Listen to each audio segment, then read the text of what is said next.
Le Flash Info avec le centre de stockage de la Manche. Manque de personnel, conditions de travail en déclin. Les urgences de l'hôpital de Cherbourg sont en grève depuis mercredi dernier. Ils ont remis hier à la direction une déclaration de danger grave et imminent.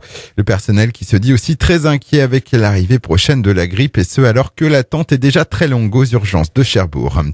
Les conditions d'accueil des touristes au Mont-Saint-Michel épinglées dans deux récents rapports. L'un de la Cour régionale des comptes rendu public le 13 décembre et l'autre du Conseil économique et social régional, a-t-on appris hier.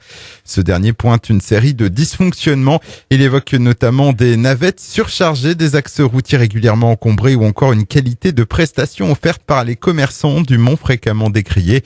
Une bien mauvaise note pour la première destination touristique en France après Paris. Manifestation d'une quarantaine d'agriculteurs hier devant la permanence parlementaire de la Haie du Puy. Une délégation a pu rencontrer le député Grégory Galbadon. C'est bien l'ancien député Stéphane Travert, aujourd'hui ministre de l'Agriculture, qui a été visé par cette manifestation. Les syndicats qui pointent du doigt les incohérences entre les annonces d'Emmanuel Macron et les premières mesures réalisées.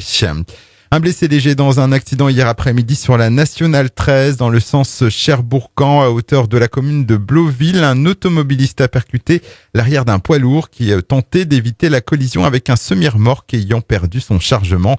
Blessé, le conducteur du véhicule a été pris en charge par les secours et évacué vers le centre hospitalier public du Cotentin. L'accident a occasionné d'importants ralentissements.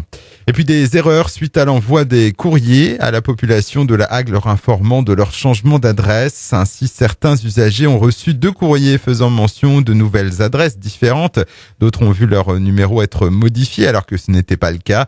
Dans un communiqué, la commune de la Hague s'excuse et indique mettre tout en œuvre pour rétablir la situation.